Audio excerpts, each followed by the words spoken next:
Would it surprise you to find out that one of the toughest rebels to ever grace this campus never played a down? Every step was a challenge, each word a trying task. Wiley Martin was a manager for the Rebels during the Billy Brewer era and never let his cerebral palsy hold him back. What he dealt with every day, it made you quickly forget about your problems and what you had to deal with on a daily basis, because every day of his life was a challenge. I got invited with Dean Moorhead to go to the Vanderbilt game as a faculty coach or faculty guest, and walked into the Holiday Inn there, and Wiley was waiting for me. So we walked outside, and he fell down while we were walking. And I reached down to pick him up, to grab his arm, and he pushed my hand away. And so you realize you can't look at him as being different. You look at him as being the same as everybody else. And he was better than everybody else. Martin was one of the guys, and at times a more fearless version of his friends. But he had such a gentle soul about him. And but when he was in that locker room on game day, he was an inspiration. He was trying to inspire you, and you just thought he was one of the guys. We had been down to Auburn in '85, and Bo Jackson, I don't know, ran up and down the field, and we got destroyed. I think we had 1 yard of total offense in the game, and we were all out there probably feeling sorry for ourselves, licking our wounds a little bit, and offensive coordinator, Coach McGraw, walked up, and Wiley looked at him and he said, "Coach, I believe I could get 1 yard." I'm not going to say what Coach McGraw said to him.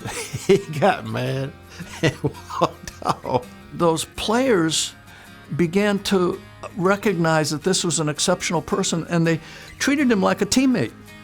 You'd have thought he was a first-team running back. Although college was a major challenge for Wiley, he knew the people that made Ole Miss special loved him back. He loved Ole Miss. He thought this was a place that helped him, and he knew it prepared him for his life. He was a rebel, and it was just the greatest years of his life was up here. That's what he always said. As the years went on and Wiley's health deteriorated, he knew his time was nearing an end. But to accomplish one last goal, he would reach out to the same people that made Ole Miss so special to him over 3 decades earlier. Day after my birthday, we drive down to Hattiesburg, and we visit with Wiley. It was more than an hour. And as we said, "Now, Wiley, we have to go because we have to get back." And he said, "Well, I have one last dream, one last wish to see the pavilion." Jamie, Billy Brewer, give me a call. I got an idea. I ran into the dean of the journalism school this morning at breakfast, and he gave me an idea, and see if we can't get the school plane to come to Hattiesburg. If Wiley is up to it, maybe pick him up, bring him up here, and try to piece it into something. Maybe a basketball game or something. So one-shot deal on this kid. I called Coach Brewer back, and I said, "Coach, he can't." He was going to try to see if we could get the plane to come down and pick him up, and I said, I don't know how you get him in the plane. But when the siren call came for whatever it took to get Wiley back through the Angel Air and the flight, it didn't take much at all. So we got on a call, and I said, "This is the deal." I said, "If we can raise $11,000, we can get it done, and I think we can do that." And everybody agreed and thought we could do it. Everybody pitched in, and in just a few days we had that money, a little more to get it done.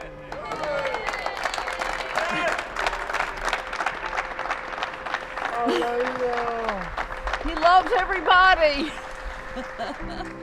What an honor to have people who took over after I told them this fella has this dream, and they provided funds and they made it happen, and then all these people came and made this guy feel like he was something special. How you like it? You see your name on the screen? I would never, ever have thought this. Yeah. Hey, it's one of these deals like, are you ready? It's one of these hotty deals. Can you do that? Are you ready?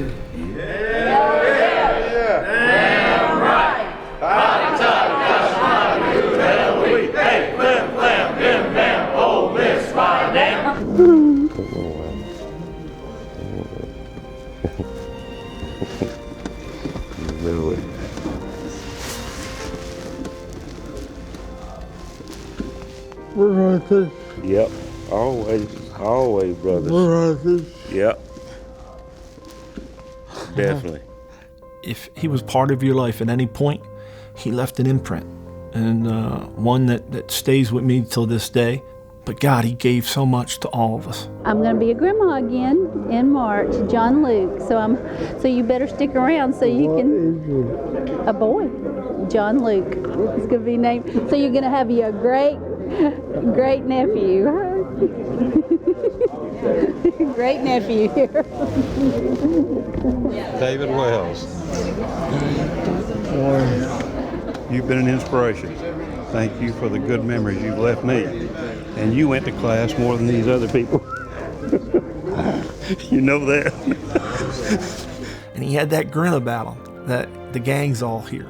That's what it felt like to me when you see Wiley grinning in that bed. It was something that made you understand what life was about. Here was a guy very close to the end of his life, just loving his experience. We love you, miss you. No, I love you. Hurry back. Get your butt back up here. Don't let me have to come get you. I ain't gonna send my plane again for you, ass. You the man. Thank you. Love you, big boy. All right, got you. Those things, they don't happen very often. I mean, I don't know if I'll ever see another or experience another thing like that day. You can't explain it. If you weren't there, you didn't understand. It was probably one of the greatest things I've ever been associated with that day. I love you too, Wiley. Thanks for being here. The whole day made you feel like, I'd like to be like Wiley. I would love to be as good and as tough and as caring as Wiley Martin. You're gonna have to hit the road. You got something else you need to say?